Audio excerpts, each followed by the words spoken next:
Hello everyone, welcome back to my channel Tanushree official. তো তোমাদের সকলকে জানাই আমার অন্য একটি ব্লগে অনেক অনেক ওয়েলকাম। আর যারা নতুন আছো আমার চ্যানেলে, অবশ্যই আমার চ্যানেলটি সাবস্ক্রাইব করে দিও এবং পাশে থাকা বেল আইকনটি টং করে বাজিয়ে দিও অল নোটিফিকেশন পাওয়ার জন্য। তো আমি নিয়ে গেছিলাম আমার মেয়েকে দুপুরবেলা মাঠে।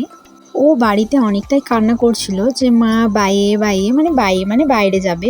সেই জন্য আমি ওকে গঙ্গাধার নিয়ে গেছিলাম। আর ওই যে দেখো, ওর দাদার সাথে খেলা করছিল এবং আমাকে বকা দিচ্ছিল আপ আপ করে। এইদিকে দুজন মিলে লাঠি নিয়ে মারামারি। তো ভাবলাম এই মুহূর্তগুলো তোমাদের সাথে আমি শেয়ার করি, যেহেতু আমার পার ডে ব্লগ দেওয়া হয় না। তো এই ছোট্ট ছোট্ট ক্লিপগুলো আমার মেয়ে নিয়ে রাখি, পরবর্তীকালে সে তার ভিডিওগুলো দেখতে পাবে।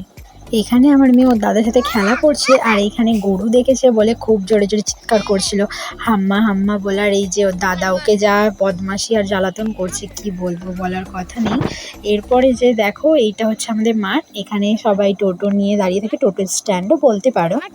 সময়টা ছিল দুপুরবেলা, যেহেতু সেরকম লোকজন ছিল না। নাহলে আমাদের মাঠে প্রত্যেকদিন বল খেলা হয় প্রায় 3:30-4টার পর থেকে। তো আমি গিয়েছিলাম 3টের সময়, তো ফাঁকাটাই ছিল। তো এখানে আমার মেয়ে আর দাদা মিলে খুনসুটি করছিল। তো ভাবলাম তোমাদের সাথে এই ভিডিওটি শেয়ার করা যায়।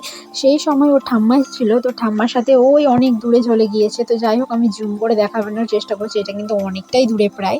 ওর ঠাকমার ওই যে দেখতে পাচ্ছ আমাদের দুটো ছাগল, একটা বড়টা একটা ছোটটা, ওর ছাগল নিয়ে খেলাখেলি করছে। ওর ঠাম্মাও আছে ওখানে, দুজনের সাথে স্মৃতিবন্দী হয়ে থেকে গেল। তো আমার মেয়েটা এতটাই দুষ্টু যে ছাগলকে দেখলে ছাগলকে ওর মারা যায়। তো দেখো আমি দূর থেকে কতটা দূরে ওরা আছে, আর আমি এখান থেকে জুম করে করে তোমাদের সাথে ক্লিপটি শেয়ার করছি। ও কিন্তু ওর ঠাম্মার কাছ থেকে একটা বড় লাঠি নিয়েছে। ওর হাতে ছোট লাঠি ছিল, যেহেতু সেটাতে মারতে পারছিল না। তো ওকে একটা বড় লাঠি দিয়েছিল যে ওটা দিয়ে তোমার মারার জন্য। আর ও কিন্তু খেলা করছে। এই যে দেখো, ছোট ছাগলটা আমার এইদিকে চলে এসছে। তো আমি ওকে একটু ভাবছি যে আদর করে দিব। আর এখন আমার মেয়েকে দেখো ঠাম্মার সাথে সেই কদম গাছ তলার দিকে দাঁড়িয়ে রয়েছে।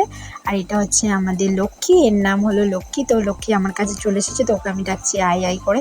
কিন্তু ও তো জানে যে আমার হাতে কিছু নেই, সেই জন্য আমার কাছে আসছে না, আমাকে মারার চেষ্টা করছে। ও আরও কয়েকদিনের মধ্যে না বাচ্চা হবে, কারণ ও এখন বাচ্চা হওয়ার সময় হয়ে চলে এসছে। তোমাদের সাথে হলে অবশ্যই শেয়ার করব। তো আর আমার মেয়ে তোর ঠাম্মার সাথে খেলা করছে, তো আমি এদিকে বাড়ি যাব। তো চলো, ভিডিওটা এতটাই। যদি ভালো লেগে থাকে অবশ্যই লাইক কমেন্ট শেয়ার এবং সাবস্ক্রাইব করে দিতে। চলো, টাটা।